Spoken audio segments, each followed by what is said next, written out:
Assalomu alaykum hammaga. Bu videoda ko'rib turganlardan maqsad menimcha hammada g'alati savol paydo bo'lgan bo'lsa kerak, bilmaganlar uchun, ya'ni trading sohasida savdo qilib, bunaqa prop kompaniya haqida eshitmaganlar uchun g'alati bo'lishligi mumkin. Lekin hozir sizlar bilan shu Top Step prop kompaniyasini bir chekkadan obzorini ko'rib chiqamiz va men bu prop kompaniyadan $5000 pul yechdim. Hammasini pashagoviy, ozgina yechish muammo emas, balkim ozgina ishlar tug'dirishi mumkin. Oddiygina raizga yechib bo'lmaydi. Avval pul yechib yurganlar bo'lsa, bunda faqat raizga yechib bo'lmaydi, chunki bu amerikanskiy prop kompaniya, keyin bu CFD prop kompaniya emas, Futures prop kompaniya. YouTube'da videolar bor ekan, ko'rdim. Ba'zi bir O'zbekistonda endi Futures sohasi endi rivojlanyapti shekilli, lekin trading sohasi ancha rivojlangan. Instagramda juda ham ko'p ma'lumotlar bor. Bugun faqat prop kompaniyani obzorini ko'rib chiqamiz. Hech qanaqa boshqa strategiya balobatlarni ko'rib chiqmaymiz. Nimaga? Chunki bozorda, umuman YouTube'da yetarlicha ma'lumot kasha vareniya bo'lib yotibdi. Shuning uchun keragi yo'q. Prям ko'rib chiqadigan narsamiz qanaqa pul yechdim prop kompaniyani yaxshi taraflari, yomon taraflari.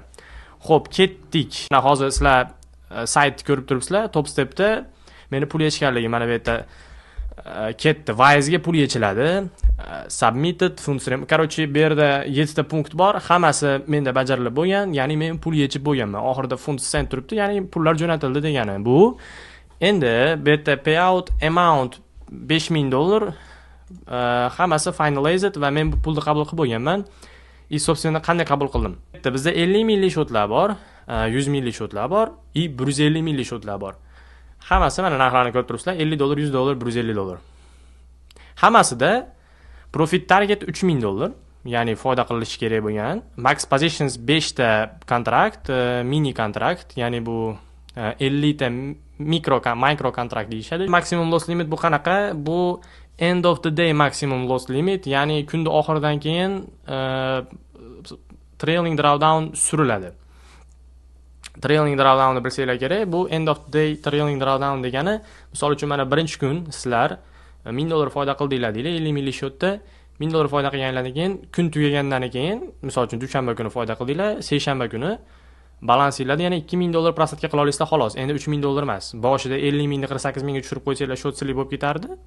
Endi hozir 49 mingga tushirib qo'ysanglar, silib bo'lib ketadi. Ya'ni foydalarni risk qilishinglar kerak bo'ladi. Bular o'zini shunaqa qilib riskdan qutqarib oladi, trailing bo'lib, oxiri targeti $3000 gacha shunaqa trailing bo'lib ketaveradi. Endi targetni bir kunda urib qo'ysak bo'ladimi degan savolga yo'q, targetni bir kunda urib qo'yib bo'lmaydi, chunki 50% consistency rule bor. Consistency rule degani eng katta foyda qilgan kuningiz общий foydangizda 50% ni tashkil qilish kerak. Bu qanaqa? Значит, 2 kunda o'tsangiz bo'ladi. Misol uchun 50 minglik shotdan, meni misolimda bu 50 minglik shot 2 kunda o'tsangiz bo'ladi. 2 kunda birinchi kun 1,5 ming foyda qildingiz, ikkinchi kun ham 1,5 ming foyda qildingiz, sirazi o'tib ketasiz. 1,5 mingdan ozgina oshirib qo'yib turib, keyingi kun ham ozgina oshirib qo'ysangiz, sirazi o'tib ketasiz. Men misol uchun shunaqa qilib o'taman. Hech qanaqa muammo tug'dirmaydi. Ya'ni shu menga oson. Sizlar qanaqa o'tasizlar bilmadim.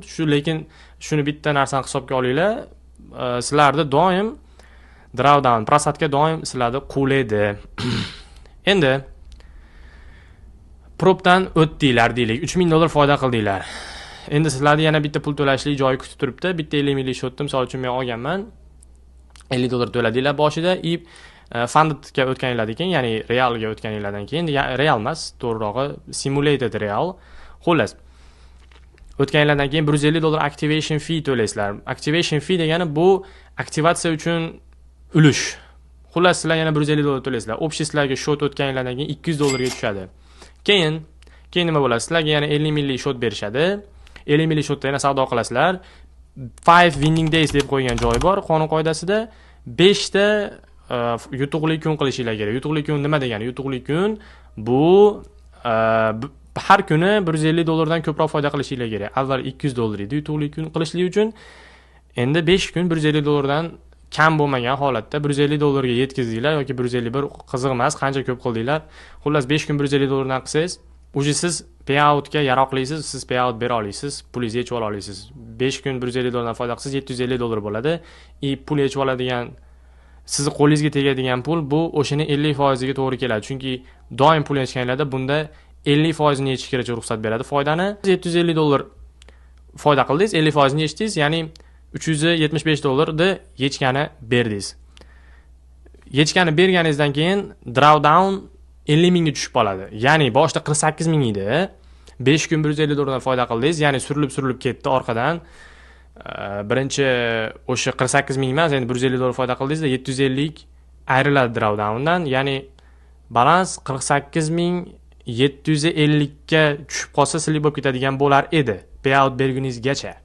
Payout berganingizdan keyin balans 50 mingga tushsa silib bo'lib ketadigan bo'ladi. Ya'ni sizda drawdown limit $375 qoladi xolos. Shuning uchun kallani ishlatib payout beringlar, ya'ni o'zingizlar foydalar risk qilib, значит, ko'proq payout berishga, keyin 50% ham $375 qolmasinda, ozgina ko'proq qolsin, чтобы qaytadan risk qilib, yana 5 foydali kun qilib, yana pul yechishlik uchun o'zingizlarga buferni zona qolgizinglar. Bu juda ham zarur. $375 yechganingizdan keyin endi bizda hozir ko'rib chiqamiz, qayerga pul yetsa bo'ladi. Pul yetsa bo'ladigan metodlar faqat 2 dona. Birinchisi Wise, ikkinchisi Arch.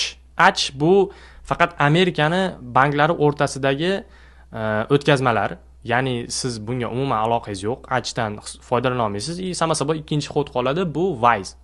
Wise'ni O'zbekistonda App Store'dan tortsangiz bo'ladi. Men ham tortdim. Lekin bitta notarapi bor. Wise'dan pul qabul qila olmaysiz. И давайте все вместе.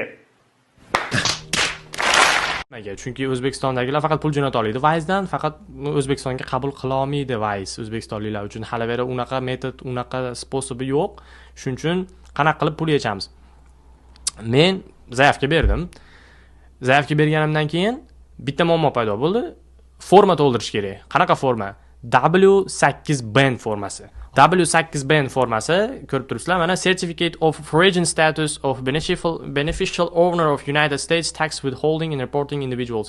Xullas, bu nima degani? Bu siz misol uchun chet fuqarosisiz, siz Amerikadan pul yechyapsiz, siz amerikalik emasligingizni va siz Amerika fuqarosi bo'lsangiz, samosaviy 30% foydadan tax to'laysiz. Ya'ni 30% nalog to'lashingiz kerak. Siz O'zbekistonliksiz, siz o'zingizni davlatingizni naloglarini to'layotganligingizni va siz O'zbekiston fuqaroligingizni va shu yerga siz kerak bo'lgan barcha ma'lumotlarni kirgizishingiz kerak va qo'l qo'yishingiz kerak. Qanday qo'l qo'yasiz? Endi Telegram kanalimda aytib o'tib ketaman. Ссылкасы описаниеda. Qanaqa qo'l qo'yishlarni hammasini o'sha yerda lichkan bo'ladi. Menga yozib so'rashingiz mumkin. Даже yana kanalga ham tashlab qo'yaman qanaqa qilib qilishlikni. Xullas, buni to'ldirasiz. Buni ofitsial saytdan olsangiz bo'ladi. Ya'ni o'sha yerda instruksiyasi bor. Top stepda payout berayotganingizda instruksiyasidan kirib, qanaqa qilib bu blankani olishingizni va shuni qanaqa to'ldirishingizgacha o'sha saytda beriladi. Bu Amerikani o'zini ofitsialniy davlat saytida bo'ladi. Bemalol olib to'ldirishinglar mumkin. Xudo xolasa. 6-oktyabr kuni zaявка berdim. Bu video juda ham kech chiqyapti. 6-oktyabr kuni o'sha 2-etap, 3-etap, 4-etap, 5-etap, o'sha 7-oktyabr kuni ketdi va pulimni 2 ish kunida hal qilib yechib berishdi. Wise'ga pul tushdi, lekin menga Wise'dan shunaqa SMS kelyapti. SMSda deyilganki, Top Step sizga pul jo'natmoqchi va bizga bankovskiy danlilaringizni bering, ya'ni Fedwire marshrutizatsiya raqamlaringizni bering deyishyapti. Men o'yladim, hozir beraman, значит, bankka telefon qilaman, bitta shunaqa shot ochaman-da, oson bo'ladi, bemalol ketadi deb o'yladim.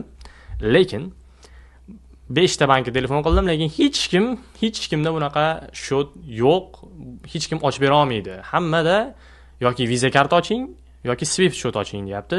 Tushundim, ozgina sun'iy intellekt bilan gaplashdim, o'qildim, bu qildim va sun'iy intellekt menga berdiki, Payoneer приложениесini torting deb. Uni ham ссылкасini описаниеda qo'yib qo'yaman.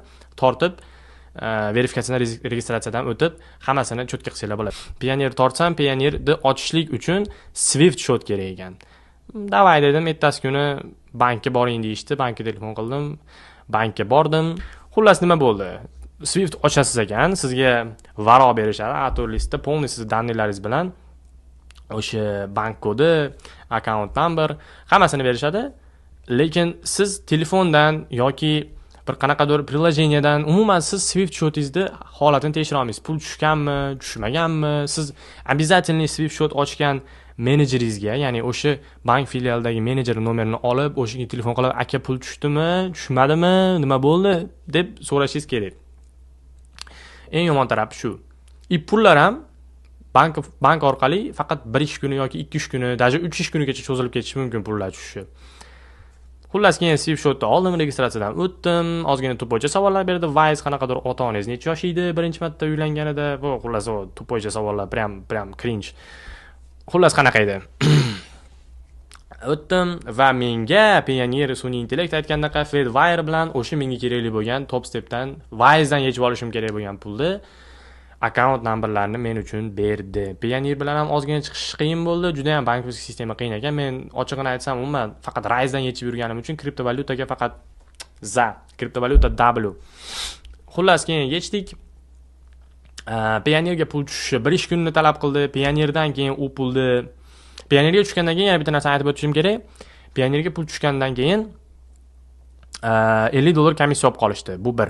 Endi Pioneerdan O'zbekistondagi kommersiy bankka, ya'ni men Swipshot ochgan bankka pul tashashligim uchun mendan $200 olib qoldi. Ya'ni $4950 bo'lib tushdi Pioneerga. Pioneer $250 olib qoldi. Общий qo'limda xullas gideta $4700 cha pul qoldi. 1 ish kunida bankka pul tushdi. Keyin men bankga telefon qilib boshini ortib tashadim. Bordim bankka, pul tushdi deyishdi. Pulni yechamiz dedim va bitta narsa shu pulni yechib olishim uchun ham bank mendan 4000 so'm komissiya oldi.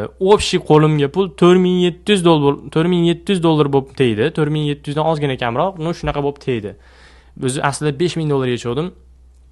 Ha, mayli dedim, bankovskiy sistema shunaqa ekanda dedim. Prям komissiyalar bilan qoqib oladigan sistema bo'pti dedim. Mayli, pulni yechib oldim, Allohga shukr. Shunaqa bo'ldi. Va bor gap shu. Qanaqadir savolinglar bo'lsa yoki bo'lmasam qanaqadir yordam kerak bo'ladigan bo'lsa, Telegramga o'tinglar, Pioneerdan registratsiya qilinglar, Topstepdan pul yechinglar, xudo xolasa foydaga chiqinglar. Hammaga foydali trade tilayman. Hammaga rahmat ko'rganinglar uchun. Keyingi videolarda ko'rishamiz. Prям chotki videolar chiqadi, xudo xolasa. Va shu kayf qilib olasizlar ko'rib. Udachi.